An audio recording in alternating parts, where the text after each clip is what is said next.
आज हम मजदूर गोपाल की कहानी का दूसरा भाग लाए हैं। पहला अगर भाग नहीं देखा तो हम नीचे डिस्क्रिप्शन में पहले भाग का लिंक भी दे देंगे। तो चलिए एक अच्छी सोच के साथ ये स्टोरी के आगे हिस्से को देखते हैं और सुनते हैं। तो गोपाल के भाई के इलाज के लिए गोपाल पैसा जुगाड़ता है और गोपाल को, जो कि 21 साल का एक जवान खूबसूरत लड़का है, उसकी मजबूरी का फायदा गांव का सेठ उठाता है। गोपाल को अपने साथ सोने के लिए एक मोटी रकम देता है। गोपाल उसे खुश कर देता है और खुद भी काफी एंजॉय करता है, पर उसका अंतर मन ये सब ना करने को कहता है। पर भाई के ऑपरेशन के लिए उसे ये करना ही सबसे आसान रास्ता लगता है। अब गोपाल इन 2 महीनों में लगभग 2 लाख रुपए तक जुगाड़ लेता है और सेठ के कहने पर वो शहर में जाकर सेठ के दोस्तों को खुश करने को कहता है, जो गोपाल की खूबसूरती और परफॉर्मेंस पर मुंह मांगा दाम दे सकते हैं। गोपाल के छोटे भाई की तबीयत काफी खराब होने लगती है और वक्त भी बीत रहा होता है। दोबारा चेकअप किए जाने के लिए शहर के लिए गोपाल अपने भाई को लेके जाता है, तो डॉक्टर उसे जल्द से जल्द ऑपरेशन करने के लिए कहते हैं। अब गोपाल की परेशानी बहुत ज्यादा बढ़ जाती है। कितने कम समय में इतने पैसे कहाँ से आएंगे? अपनी माँ और भाई को ही अपनी जिंदगी समझने वाला गोपाल अब सेठ के बताए रास्ते पर चलने को मजबूर हो जाता है, जो कि एक गलत रास्ता है। वो सोचता है कि गांव का घर तो गिरवी है ही सेठ के पास, किराए पर रहना ही है तो क्यों ना शहर में रह लेंगे। भाई का चेकअप भी होता रहेगा और कोई ना कोई काम भी कर ही लूंगा वहाँ। गोपाल अपनी छोटी सी फैमिली के साथ शहर में शिफ्ट हो जाता है। अपनी माँ को वो समझाता है, जहाँ बड़ी मुश्किल से उसे एक मकान मिल पाता है।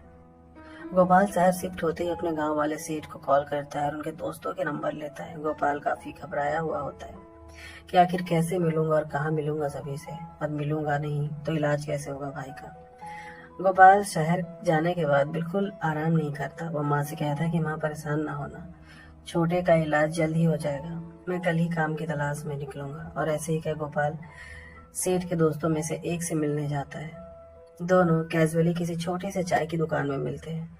गोपाल जिससे मिलता है वो लगभग 45 से 50 साल का कोई आदमी होता है, जिसके बाल भी झड़ गए होते हैं। पहली मुलाकात में ही वो आदमी गोपाल को टच करने लगता है, पर पब्लिक प्लेस में वो ज्यादा कुछ कर नहीं पाता। लेकिन गोपाल समझ जाता है कि ये आदमी ठरकी है। गोपाल से उसने पूछा कि कितना लोगे। गोपाल ने अपनी कीमत 10,000 एक रात की लगाई। उस आदमी ने कहा कि मैं तो इतने में तो 10 मिल जाएंगे। गोपाल ने कहा, मेरी कीमत तो यही है सेठ, डील समझ में अगर आती है तो फिर कॉल कर लेना, और पहले एडवांस फिर बाकी काम के बाद लेता हूँ मैं। गांव के सेठ ने गोपाल को दांव पे सिखा पढ़ा दिया था, जिसका असर आज शहर आने पर साफ दिख रहा था। मोल भाव करने में गोपाल अच्छा हो गया था। गोपाल बिना डील किए वापस रूम पर आ जाता है, क्योंकि डील डन नहीं होती है। और फिर माँ पूछती है, बेटा कोई काम मिला? माँ को दुखी नहीं करना चाहता था, इसलिए उसने कह दिया कि हाँ माँ, हमाली का काम मिला है, गोदाम से सामान उठाकर ट्रक में लोड करना होता है, एक दिन का 300 मिलेगा। माँ कहती है कि बेटा, अगर तेरे छोटे भाई का ख्याल न रखना होता तो मैं भी कोई ना कोई काम करके तेरा हाथ जरूर बढ़ाती। अब गोपाल को उस शहर वाले सेठ का कॉल आता है जिससे वो मिला था और डील नहीं हो पाई थी। सेठ कहता है कि जब से तुझसे मिला हूँ मेरा मन मचल रहा है, तू बहुत हैंडसम और कड़क है, बहुत सोचा और फिर तेरी डील डन करने की सोची। अपना अकाउंट नंबर दे, एडवांस भिजवाता हूँ और बाकी तेरी सर्विस देने के बाद दूंगा। गोपाल अपना अकाउंट डिटेल दे देता है और मन ही मन खुश होता है कि चलो कुछ तो आया। गोपाल को एडवांस मिलने का मैसेज भी आ जाता है मोबाइल में, और अगले दिन वो सेठ के बताई जगह पहुंचता है। काफी खूबसूरत सा घर होता है। गोपाल के आने पर सेठ उसको खाने के लिए भी पूछता है, उसे ड्रिंक्स ऑफर करता है, पर गोपाल मना कर देता है। गोपाल को सेठ बेडरूम में लेकर जाता है और फिर गोपाल को बिस्तर में बिठा देता है, और भूखे जानवर की तरह वो गोपाल के पैंट का चेन खोलकर झपट पड़ता है। गोपाल की आंखें बंद हो जाती हैं, क्योंकि उसे आनंद आ रहा होता है, और आनंद की वजह से उसकी आंखें बंद रहती हैं। और वो फिर से सेठ गोपाल के सारे कपड़े निकाल कर उसके बदन को चूमने लगता है। सेठ गोपाल के होंठ चूमना चाहता है, पर गोपाल उसे हटा देता है और किस नहीं करने देता। उसने कभी किसी को किस नहीं करने दिया था। और फिर शुरू हो जाता है गोपाल का अपना देसी सर्विस। गोपाल अब काफी गर्म हो जाता है और अपने सामने सेठ को लिटा देता है, और सेठ उसको उकसाता भी है कि काफी अच्छी कीमत चुकाई है तेरे साथ वक्त बिताने की।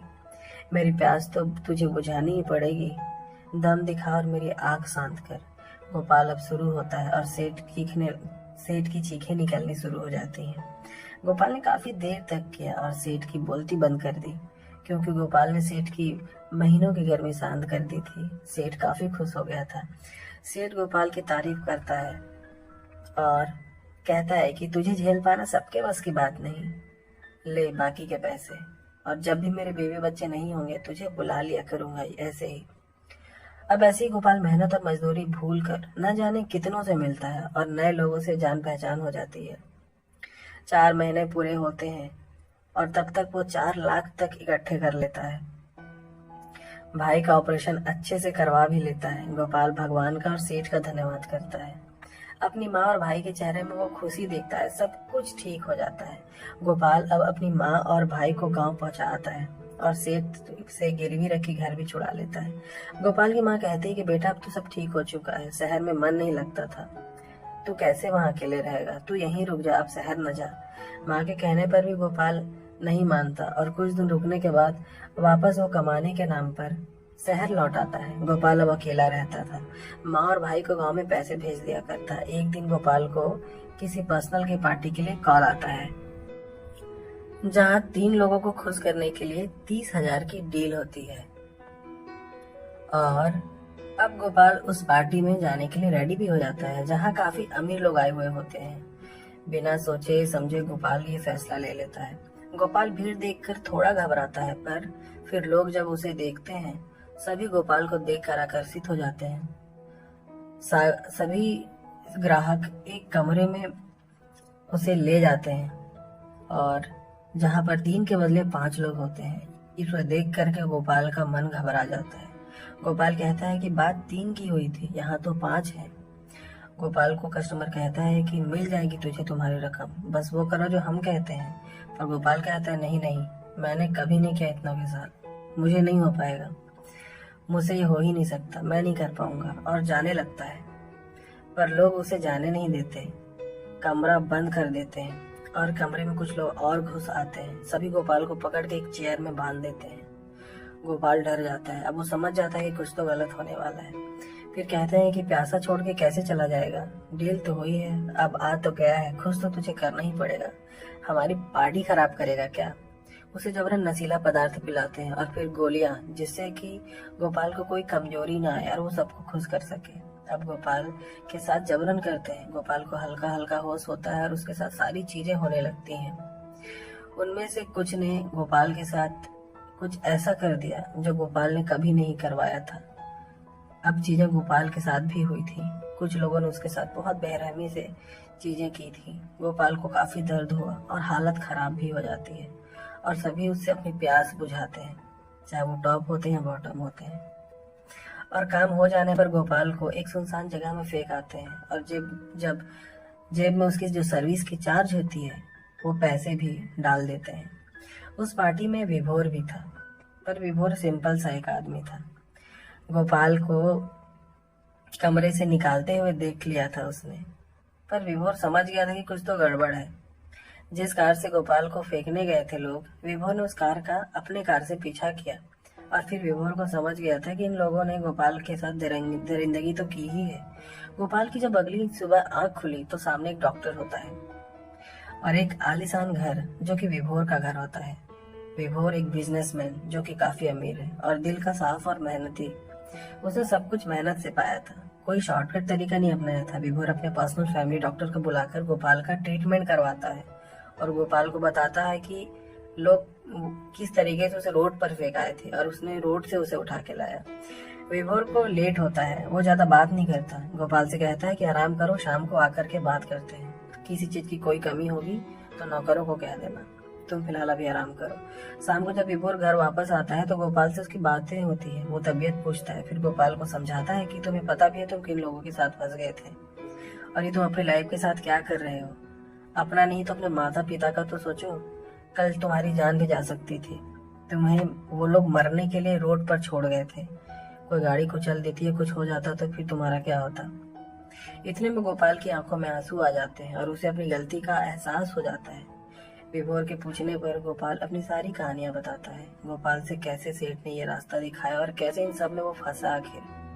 विभोर को गोपाल की बातें सुनकर गोपाल की मासूमियत और सच्चाई साफ दिखाई देती है। विभोर ने गोपाल को समझाया और अपने लाइफ के बारे में भी बताया कि कैसे ये होना मुश्किल है, फिर भी आज सब कुछ है मेरे पास, सिर्फ लाइफ पार्टनर के अलावा। गोपाल कहता है कि मुझे तो कभी नहीं पता था कि मुझे क्या पसंद है, पर सेठ के कहने पर जब ये रास्ता चुना मुझे आदत सी हो गई लड़कों की, और पैसे भी मिल ही रहे थे। प्यार तो हुआ नहीं किसी से, पर शारीरिक जरूरत लगने लगी। पर मैंने देखा है कि कैसे शादीशुदा लोग भी बेबी बच्चों के रहते हुए भी बाहर लड़कों के साथ रात गुजारते हैं। मैं ऐसा धोखा नहीं दे पाऊंगा किसी को भी। खैर, गोपाल और विभोर साथ डिनर करते हैं और विभोर गोपाल से कहता है कि जब तक मन हो यहाँ रहो, मुझे अच्छा लगा तुमसे बात करके। अब गोपाल विभोर के घर पूरे हफ्ते रुकता है क्योंकि विभोर उसे जाने ही नहीं दे रहा होता। पर गोपाल कहता है कि मैं एक मजदूर हूँ और अपनी औकात भूल गलत रास्ते पे चल पड़ा था, पर आज के बाद सिर्फ मेहनत से कमाऊंगा, मुझे जाना होगा। विभोर कहता है कि कहीं जाने की कोई जरूरत नहीं है, तुम्हें यहाँ रहने की सैलरी मैं दे दूंगा, तुम्हें कहीं नहीं जाना। और हाँ, तुम ये सब मत सोचना कि तुम्हारा मैं इस्तेमाल करूंगा यहाँ रुक करके, तुम बस यहीं रुक जाओ। तुमसे काफी लगाव हो चुका है इन 1 हफ्तों में। तुम काफी अच्छे और साफ दिल के हो। गांव के लोगों की बात ही कुछ और है, शहर में तो सभी झूठे पड़े हैं। मुझे खुशी है कि तुम्हें गलत रास्ते पर चलने से मैं रोक पाऊंगा। बाहर की दुनिया बहुत बुरी है। तुम्हारा HIV टेस्ट भी निगेटिव आया है। जिस दिन तुम आए थे मैंने उसी दिन डॉक्टर से तुम्हारा सारा चेकअप करा लिया था। नसीब तुम्हारी काफी अच्छी है कि तुम्हारी जिंदगी बच गई। मेरी लाइफ में मेरे साथी बन के रहो। मुझे बस मेंटल पीस चाहिए। धोखे और बुरे लोगों से तो जमाना भरा पड़ा है, उनसे तो मैं हर दिन जूझता हूँ। और इन्हीं सब के बीच पता नहीं अचानक क्या होता है गोपाल को। वो विभोर की बातों में खो जाता है, शायद उससे प्यार हो जाता है और सडनली वो विभोर को अपने पास खींच के उसे चूम लेता है, उसके होठों को। और ये गोपाल की फर्स्ट किस होती है क्योंकि उसने कभी किसी को अपने आप को चूमने नहीं दिया था। और कहता है कि नहीं, मैं अब कभी कहीं नहीं जाऊंगा। अब इस तरीके से दोनों को एक दूसरे का साथ मिल जाता है और आगे क्या हुआ होगा आप तो खुद ही समझदार हैं। जब किसी को किसी का साथ मिल जाता है तो जीवन